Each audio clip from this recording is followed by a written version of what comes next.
So last week I spent most of the class sketching for you the overarching story of the Bible, and I did so because I believe that Revelation is largely a visionary elaboration on the last chapter of the Bible's story. As I said, the paradise that was lost in Genesis is regained, even exceeded in Revelation. The curse that followed sin in Genesis is removed in Revelation. The creation that was defiled by sin in Genesis is transformed into the new heavens and the new earth in Revelation. And the tree of life from which mankind was banished because of sin in Genesis is part of the eternal home of the redeemed in Revelation. The consequences of the sin that invaded creation, they are reversed. And so that's the storyline of the Bible, from the fall to the ultimate reversal that we have here. Now, you'll be pleased to know that my goal this morning is to wrap up the introduction. Okay, so next week, Lord willing, we'll actually begin looking at the text. I have a few more things I want to share with you about introductory matters. Now, as for the different interpretive takes on Revelation, virtually everyone agrees that the visions in the latter part of chapter 19 to the end of the book, that those relate to a still future coming of Christ that will include the consummation of the kingdom, that will include the general resurrection of the dead, the making of the new heavens and the new earth, and the final judgment. So there's near unanimity on that. But there's considerable disagreement about how to view the vision. So after chapter 4, up into the first part of chapter 19, how do we understand those visions? Now, some think that the visions prior to chapter 19, that they have already been fulfilled, that they were fulfilled in the fall of the Roman Empire.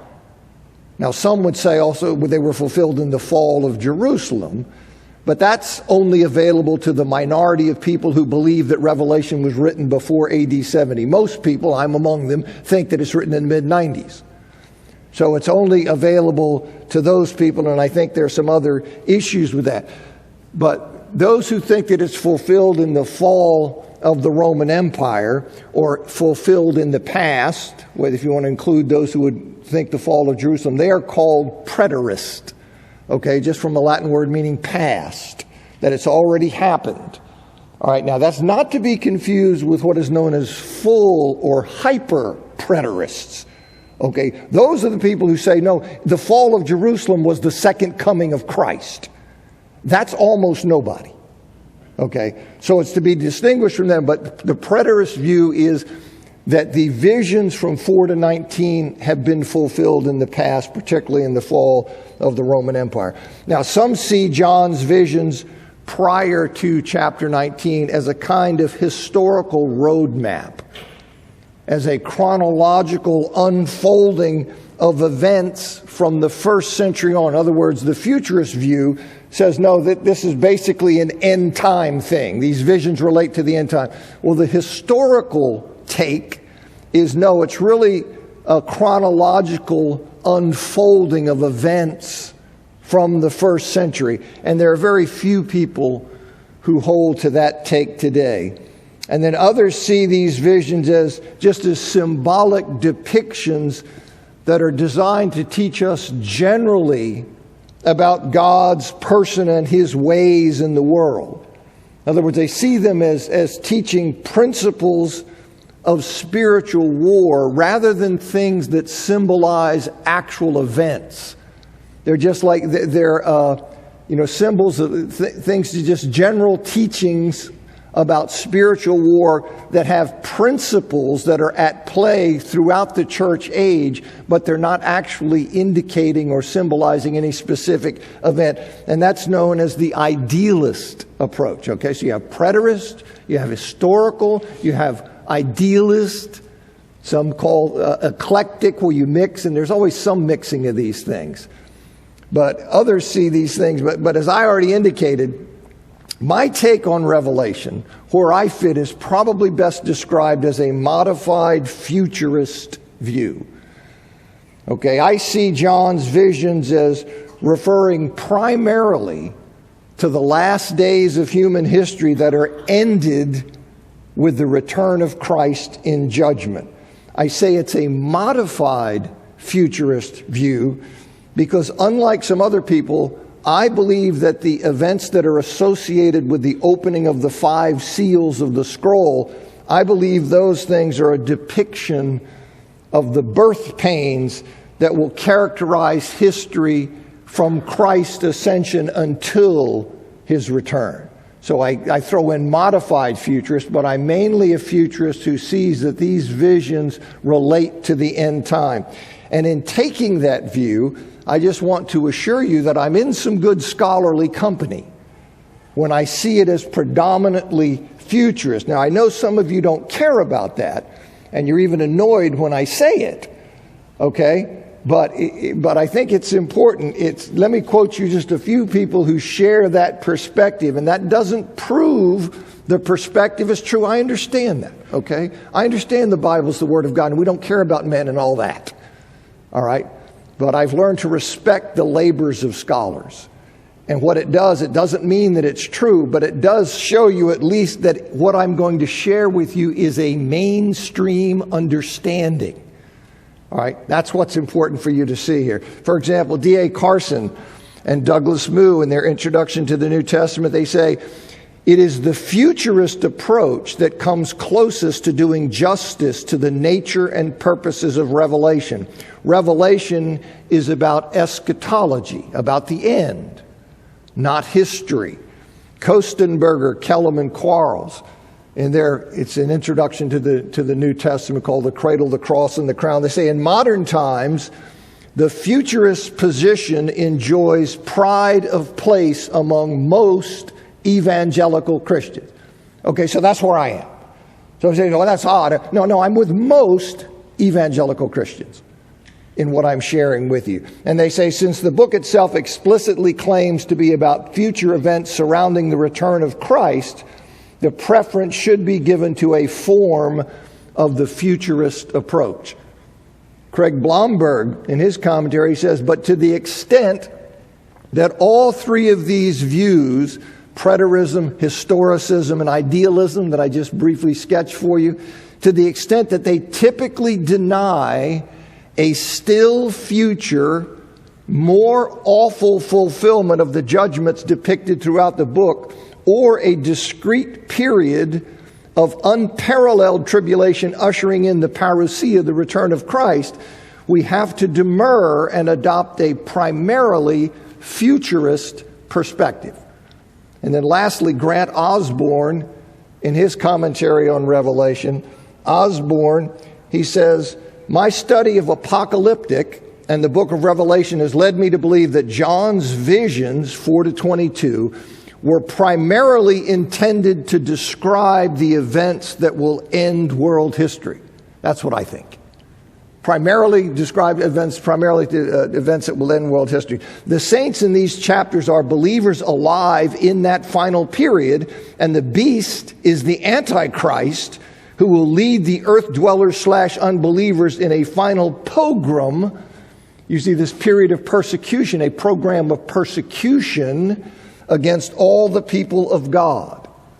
So you have a number of, I could have multiplied that, but I just want you to see that I'm in the mainstream in what I'm telling you. Now, many early Christian writers, they also held to some form of a futurist view, with some variation among them, but they held to some form, and I list some of them here: Justin Martyr, Irenaeus, Tertullian. Okay, so it's not something that's novel, that wasn't recognized from jump. You know, that's the way to understand it. Now, not only, as you see here in George Ladd's commentary, statement from his commentary, where he says, it is the nature of apocalyptic writings to be concerned primarily with the consummation of God's redemptive purpose and the eschatological end of the age. So that's something that is the nature of apocalyptic writings. to be concerned with the end of things. But not only is that the case, the internal indications in John's visions, that his visions are end time, that they are eschatological, those internal indications strike me as overwhelming. Okay, now in my notes, I list 15 of these internal indications that say to me, this is in fact end time. This is in fact eschatological. But I'm going to spare you those. I'm just going to give you a few of them, okay, in the interest of getting through the introduction. All right, the statement in chapter 1, verse 7, that Jesus is coming with the clouds, every eye will see him, and all the tribes of the earth will mourn.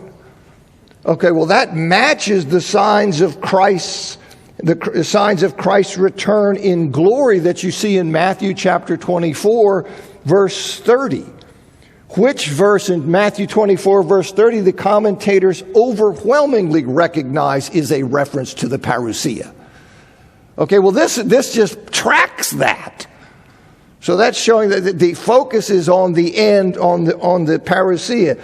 And then the souls of Christian martyrs under the heavenly altar, which come into view with the opening of the fifth seal in chapter 6, verse 9. They cry out for God to judge and avenge their blood on those who dwell on the earth. So here they are martyred. They're under the altar in heaven there, and they're calling out for God to avenge, to judge the people on earth. And the fact they're told in verse 11 to wait until the full number of martyrs has been reached, that means that the judgment they're asking for, the judgment in mind, that coincides with the cessation of Christian martyrdom. Right? They're saying, act to judge and avenge our blood on those on the earth. And the answer is, wait until the full number of martyrs has come in, and then the judgment you're talking about will occur. Okay? So since Christians have been martyred throughout history and continue to be martyred in great numbers today, the full number of martyrs was not reached in the past, and therefore the judgment referred to could not have come in the past. They're still being martyred, so that judgment they're talking about is still future. So we haven't reached that yet. And then in chapter 11, verse 18, the 24 elders who sit on the thrones before God and who had fallen on their faces, they say, the nations raged, but your wrath came, and the time for the dead to be judged, and for rewarding your servants, the prophets and saints, and those who fear your name, both small and great, and for destroying the destroyers of the earth. That time came, so that's consummation language if I ever heard it. Right? We're judging the dead. So there are a number of these kinds of things, and as I say, I gave you the Reader's Digest version. But the internal indications say to me that the futurist perspective is the way to understand these visions from chapter 4 up through 22. Now, some object. They say, I don't like the futurist view. It can't be right, because they say it would be meaningless to the immediate audience. To these 7 churches in the province of Asia, to which this letter or this revelation is originally given, it wouldn't matter to them what's going to happen so far in the future. So they say it can't be talking about that, because then it loses its relevance to first century Christians, and I simply disagree with that. I don't think that's true at all. You see, in revealing God's triumph over the ultimate evil and hostility, and thus the triumph of the faithful in Christ, John makes clear that the faithful have nothing to fear from any lesser manifestation of evil and hostility. In revealing the victory over the ultimate evil and hostility that arises in the form of Antichrist And all of the savagery and the psychosis that you see there and the hatred. Who is victorious over that? Well, they are. And in showing that, well, then God is showing that then you have nothing to fear from any lesser manifestation of evil and hostility. And this powerful portrayal and confirmation of the ultimate end-time victory that makes certain that the reward of faithfulness, that's secure. Okay? It's not going to get changed by some greater event in the future. Your reward for faithfulness is secure, and thereby it strengthens us in whatever battle we face prior to that time. So the idea to me that, showing the end great victory, that's somehow irrelevant to those who are living now if that victory is in the future, I don't think that's right. I mean, certainly the Old Testament prophecies, those prophecies that were to be fulfilled in the distant future, like some in Daniel, certainly those prophecies were meaningful to those who heard them.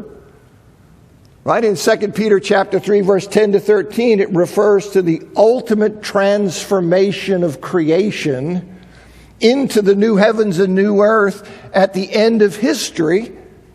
And then the very next verse shows the relevance of that for current life. And it says, therefore, beloved, since you're waiting for these, be diligent to be found by him without spot or blemish and at peace.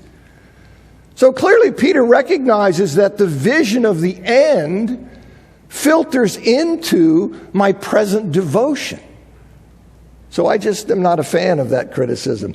Moreover, the fact Revelation and the New Testament generally portrays the end as, quote, soon. I'm going to say more about this. But it portrays the end as soon rather than declaring that centuries or millennia would pass before its occurrence, which is known only in hindsight. But the fact that it portrays it as soon rather than declaring that means that each generation lives on the verge of Christ's coming. And the relevance of the end is magnified by the fact that ever since Christ's inauguration, his ushering in of the last days, the end is in some sense always near. Okay? So that brings the relevance closer to us. Even though he's talking about the end, there's a sense in which since Christ's coming, the end is always near. So that magnifies its relevance, and I'll say more about that in a moment. Now, part of the confusion, in my view, part of the confusion in reading Revelation from a futurist perspective is that the eschatological climax, this end-time climax, it is revealed against the backdrop of John's day. It's revealed in that way. In other words, the first century manifestations of evil and opposition, the things with which John and his readers were immediately familiar, those things are taken up in the portrait of the end time evil and opposition. So in other words, those things with which they are familiar are then used to create the image of the end time ultimate evil and opposition. They're used as tools in that. They provide some of the imagery through which to communicate and to convey this climactic end time assault. And the end it's portrayed as a magnified form of what is known. Okay, so I'm familiar with evil, I'm familiar with hostility. Okay, well, what I'm going to do is I'm going to paint the ultimate evil and hostility, the end time, as what you're familiar with on steroids. That's how I'm going to paint it for you. Because you're very familiar with this, so I have ready at hand this whole toolbox of imagery, and I'm going to portray it in terms of that with which you are familiar. Okay, so it's portrayed as a magnified form of what is known, and that reinforces the connection between the final victory and the struggle that John's immediate audience was experiencing. It makes that connection even tighter. Now here's how Grant Osborne expresses it in his commentary. He says, my study of, the first part I gave you before, my study of ancient apocalyptic and of the book of Revelation has led me to believe that John's visions were primarily intended to describe events that will end world history. The saints in these chapters are believers alive in that final period. I may have ellipsed some of this out. But the preterist school also is correct because the visions use the events of the future to address John and his readers in the present. Most of the imagery used to describe the beast and Babylon the Great comes from actual first century parallels. The beast is a final Nero-like figure. Okay, so he's Nero on steroids. But you know Nero. You know the psycho that he was. You know how evil he was. You know how hostile he was. Well, how am I going to show this guy? I'm going to show this guy as, amped up Nero. Okay, but I'm talking about this guy at the end. He says the beast is a final Nero-like figure, and Babylon is the final unholy Roman Empire. One of my definitions for apocalyptic is the present addressed through parallels with the future. Okay, so I take up what you're familiar with, I portray the end time, and in portraying the end time, I'm speaking to your current situation. Okay, that's how I think it works. Carson and Moo, they say Revelation is about eschatology. It is about the end, not history.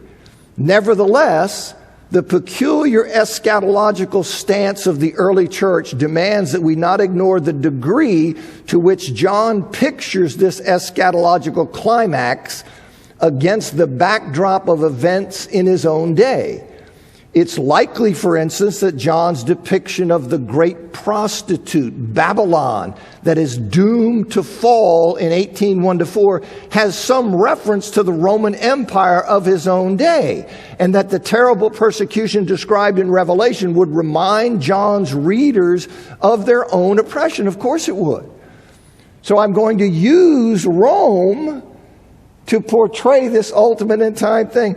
And then he says, to some extent then, John, while describing the end, describes it against the background of his first century situation. Biblical prophets have always pictured the day of the Lord, the eschaton, in terms of their own time.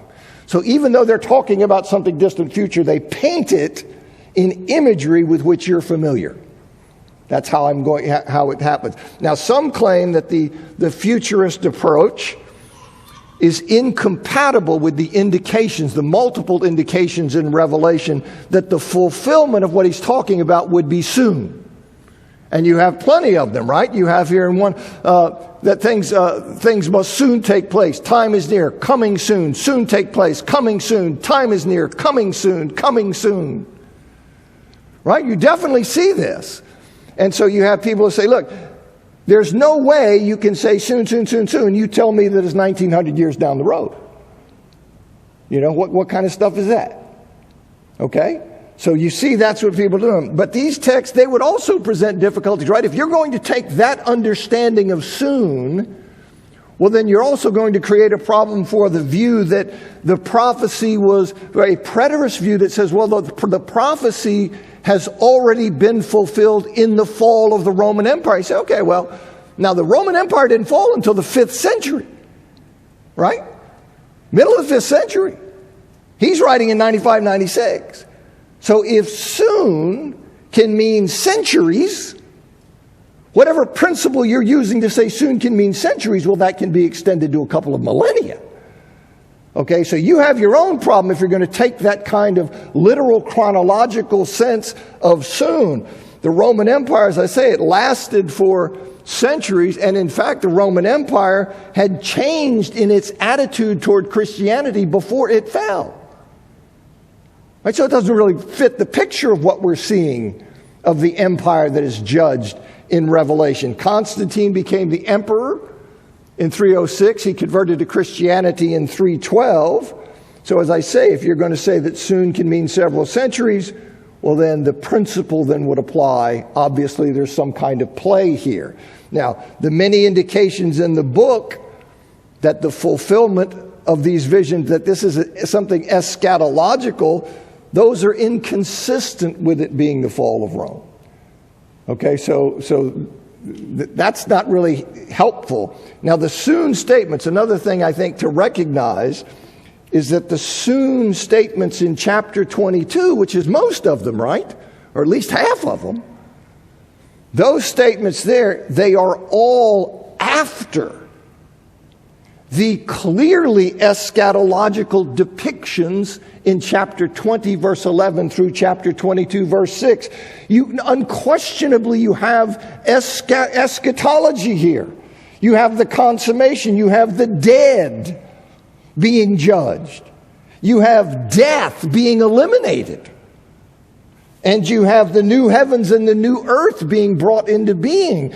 That is the end. That's the eternal state, and yet these statements of soon all come after that. So whatever soon means, whatever it means, it has to fit with the fact that it applies to the coming of the ultimate end at the return of the Lord Jesus, because these things all follow that. Okay, I hope you're with me. So that's it now. Because Jesus does not know the time of his return. Right? You see that in Matthew chapter 24, 36, Mark 13, 32. Because he doesn't know the time of his return, some claim, well, listen, his statements that he is coming soon, those statements, they must refer to something other than the parousia, something other than his return from heaven at the second coming. It have to do that, you see. So it must refer instead to his coming figuratively in a kind of temporal judgment on a city or a nation.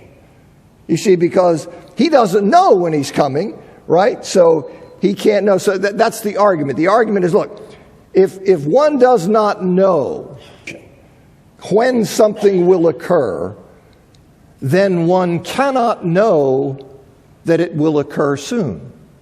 Right?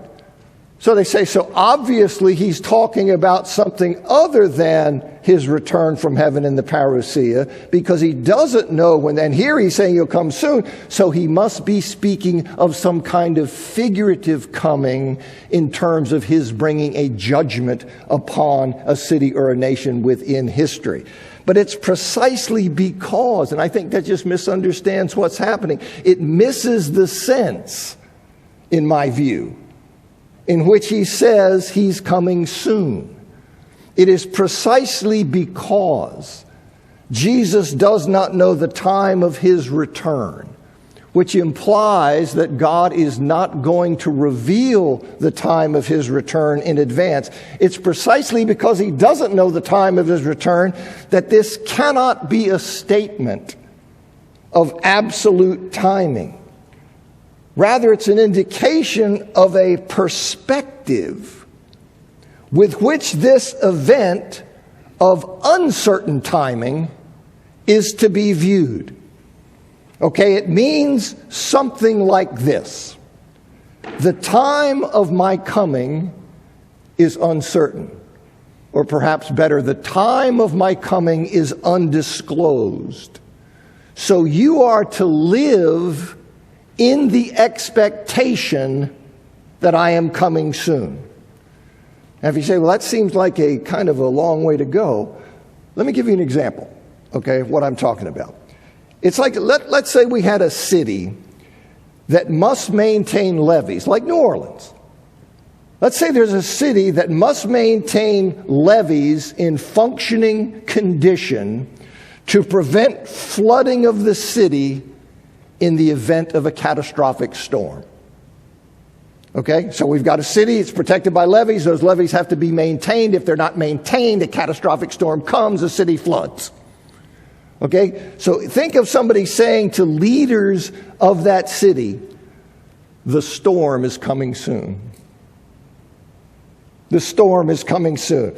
Now, that's not intended as a literal assertion of timing, because no one knows when a catastrophic 1,000-year storm will occur. Right? So it's not a statement about absolute timing at all. Rather, it's a statement about the need for constant readiness in light of the uncertainty as to when the storm will come. So when I say the storm is coming soon to them, I am saying to them, you don't know when the storm is coming, so you must be ever ready for its arrival. Therefore, maintain the levees. Keep the levees up, because you don't know. It's coming soon. It's coming soon, and that it may come soon, you don't know. So you have to be ever ready, ever prepared. Now, the nearness of Christ's return, the nearness of the parousia, it's indicated in a number of places in the New Testament, not simply in Revelation. You could see it probably in Romans 13, 11, and 12, Romans 16, 20, and certainly in James chapter 5, verses 7 to 9, 1 Peter chapter 4, verse 7. You see, so from the time of Jesus' death, his resurrection, and Pentecost, his ascension, all of that, from that time, each generation lives on the verge of Christ's return. The next and final step in salvation history is the consummation of the kingdom. And though we don't know the day or hour of his coming, we know he could come swiftly in any generation given Christ's work. Given what Jesus has done and his ascension and the outpouring of the Spirit, we now know that he can come quickly in any generation. Okay, that's what we're talking about. Here's how Douglas Moo expresses this in his commentary on James. He says, with the death and resurrection of Jesus and the outpouring of the Spirit, the last days have been inaugurated. You know, you have New Testament writers talking about we're in the last days. Been going on a long time. It's the last days, right? He says the pouring out of the Spirit, the last days have been inaugurated. This final age of salvation will find its climax in the return of Christ in glory. But, and here's the crucial point, the length of the age is unknown. The length of the age is unknown. Not even Jesus knew how long the last days would last. What this means is that the return of Christ as the next event in the salvation historical timetable is, from the time of the early church to our own day, near or imminent. Every generation of Christians lives or should live with the consciousness that the parousia could occur at any time, and that one needs to make decisions and choose values based on that realization. So it was as true in James's day as it is in ours. We need to be patient and stand firm, because the Lord's coming is near. He's at the door. Now, he's staying at the door, right? I mean, he's been at the door a little, but he's near.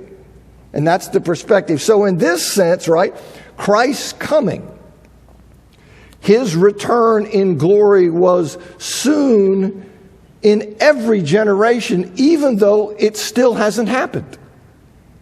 You see, that's what I think is being said here. It is the potential of the return quickly at any time.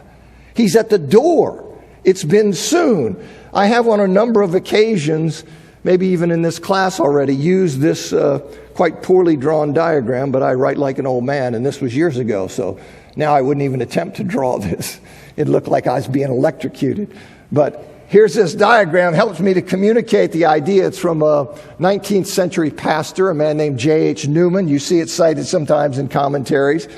And see, as long as this reality, history as we know it, continues, it does so. So here is history, here's the end, Christ's coming. Jews think he's going to come and that's going to be the end. No. What happens is Christ's coming, and then we skate on the edge of the end. At any time, arcing over, we don't know when, but we're skating the whole time since Christ's coming on the edge of the end. We're on the brink of his return and the consummation of all things. So however long God in his purposes extends the time since Christ, Christ's coming is ever at the door. You see, ever at the door. Now, Alan Johnson says in his commentary on Revelation, therefore, soonness means imminency in eschatological terms. The church in every age has always lived with the expectancy of the consummation of all things in its day. Imminency describes an event possible any day, impossible no day. Craig Keener, in his commentary, he says, the rhetorical function of the language of imminent fulfillment in chapter 22 is not to give times or seasons, no date is offered, but to summon us to preparedness. The text teaches that what many of us mean by imminence. Until he comes, Jesus' return is always potentially near, and we must always remain watchful, for inevitably he will come catching the morally unprepared. So this is what I think is going on. Robert Shank, in his book, Until the Coming of Messiah and His Kingdom, he says this, and I've read this in other classes. Shank says, said a professor of theology whom I know, and this is the professor of theology, the apostolic church believed Christ would return in their day. He did not, and they were wrong.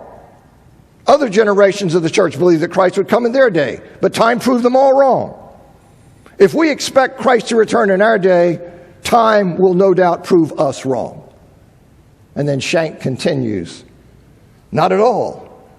In every generation of the church, all who expected Christ to return in their time were right, and all who did not were wrong, terribly wrong. Christ, the apostles, and the entire New Testament enjoin upon us no other attitude than to expect Jesus to return in our time. Whether he returns in our day is God's responsibility. Whether we expect his return is our responsibility, for which we must give account. Whether he returns in our generation or not, we are wrong if we fail to expect him. In every generation of the church, the Lord is at hand. This is the time frame of the New Testament, including the Revelation. And I think that's right. We live our lives in the reality of Christ's imminent return. That's what shapes us devotionally. We live in that awareness, that closeness of the consummation of all things. Now, the seemingly absolute declaration that you have in some of those statements, two of them in Revelation 1:1 and 22:6, that the things that are revealed which must soon take place. All right, I mean, that seems like a pretty straight out declaration, but that declaration is not an independent assertion. It's not out of the blue. You see, rather that in that statement that what must soon take place, it's a reference, it is an allusion to the Septuagint, the Greek translation of Daniel chapter 2 verse 28, which speaks of God having revealed to Nebuchadnezzar what must take place in the last days. A revelation to Nebuchadnezzar that encompassed both the inauguration and the consummation of the kingdom without sharp distinction. So those statements are an allusion to that, and changing in the last days, what must take place in the last days, changing that to what must take place soon. You see that we see here in Revelation, doing that is a way of indicating the impact of Christ's coming. That's what's being indicated there. His coming ushered in the last days. So here's what must take place in the last days. Well, Christ's coming ushered in the last days so that ever since we are skating on the brink. You see, so he changed the circumstances that from his coming now we can arc over at any time. So when Nebuchadnezzar, what must take place in the last days? What must take place soon? What has happened? Well, Jesus has brought the consummation. You see, he's brought this coming in its final form. He brought that from distant to near in the sense that he's ever at the door. See, which is different than what was being said there. All right, a result of his coming, the kingdom in its consummated form has moved from distant to soon, not in terms of absolute timing. I think that's a mistake. Not in terms of that, but in the sense it could now occur quickly at any time. It moved from distant to soon in terms of perspective, in terms of what our expectations are to be, how we're to live. That's what I think he's doing. Now, one other thing, and then I'll shut up. All right, so in Daniel, you have this question comes up. Look, well, does the fact that Daniel is told to seal up the vision, remember we went through Daniel, he's told to seal up the vision in chapter 8, verse 26, for it refers to many days from now, whereas John, he's told not to seal up the words of the prophecy, for the time is near, in Revelation chapter 22, verse 10. Well, does that prove then that John's prophecy must be fulfilled in a shorter time than Daniel's prophecy was fulfilled? In other words, if the time between Daniel's prophecy and its fulfillment, if that time was so great as to prompt the sealing of the prophecy, how can a greater time between John's prophecy and its fulfillment not likewise prompt sealing of his prophecy? Okay, so Daniel's a 6th century prophet. He prophesies about Antiochus Epiphanes, who's a 2nd century BC character, so we're talking centuries. Now, John's prophecy, well, we now know with hindsight, we're 1900 years down the road. Daniel is told to seal it up. John's told not to seal it up. So how can we square those? Well, Revelation 22:10, it follows, the first thing to point out is it follows those clearly, undeniably eschatological descriptions in 20:11 to 22:6. Death's eliminated. Okay, it follows those. So the prophecy that's not to be sealed, whatever you do with it, that prophecy includes the consummation of the kingdom at the second coming of Christ. Right? So one recognizes that the command not to seal the prophecy that John is given does not exclude a fulfillment of 1900 years later. Because we know it wasn't. Right? So that's the first thing to look at. But the nearness of the fulfillment, let me just say this now, the nearness of the fulfillment of the Revelation prophecy and the distance of the fulfillment of the prophecy in Daniel 8:26, they apparently relate to something other than time measurement.